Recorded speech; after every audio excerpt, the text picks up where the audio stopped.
What is Sly Goes to Havana? This rum-based drink uses green chartreuse and white creme de cacao, and it's a lot like the Pongo Pongo cocktail, but I don't think that they're related, at least I'm not sure yet. Sly Goes to Havana is, I assume, not a very well-known drink. I've only seen it in a couple of books, and it looks like it first shows up back in print in 1991 in The Bartender's Bible by Gary Regan.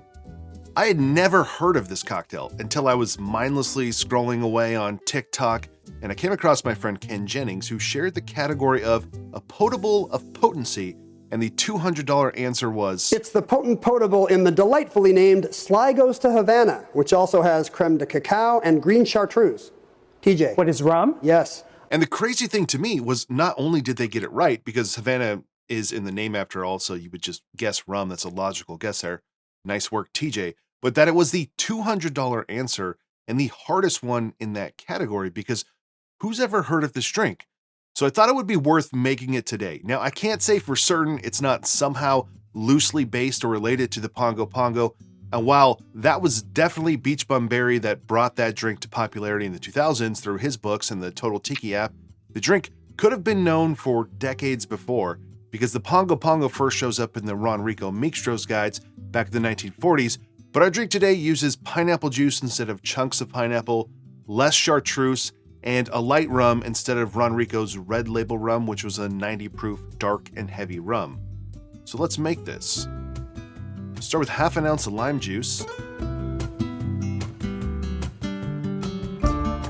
1 ounce of pineapple juice, just 1 teaspoon of a white creme de cacao, 1 teaspoon of green chartreuse, and then 1.5 ounces of a light rum.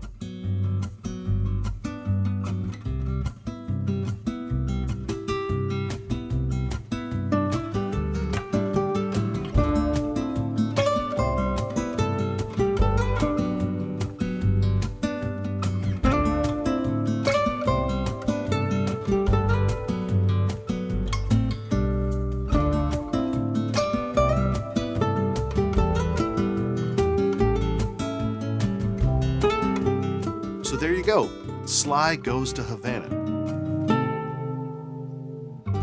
All right, let's try it. Cheers. It's hard to say whether or not chartreuse and creme de cacao, whether that's a normal one or a white one, go well together, or if we just convinced ourselves of that because of a few cocktails that call for it. The chocolate's not super present. Chartreuse is there, so the chocolate is giving a little bit more sweetness than just using chartreuse and pineapple juice. But pineapple juice and chartreuse go together very well. So the sweetness, the tropical flavor, plus the herbalness you get from green chartreuse, and it provides that like fresh green mintiness, basil, mint, and a whole host of botanicals that I can't even think of. But overall, the drink's not super rum forward either, because I use a light Puerto Rican rum to try to match what probably would have been used in the early 90s, late 80s, whenever this drink came about. I have no idea. But something a little more flavorful probably helped there a little bit.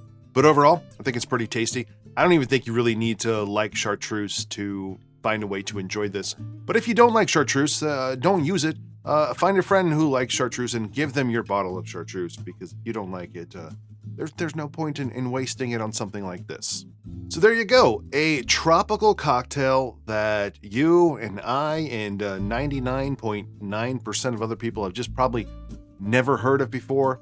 Sly Goes to Havana, originally showing up in print, I think, by Gary Regan back in the early 1990s. That book also he's written a lot of books, but I don't think that particular book is his most well-known. It might have been in one of his books, but no idea where that name comes from or why.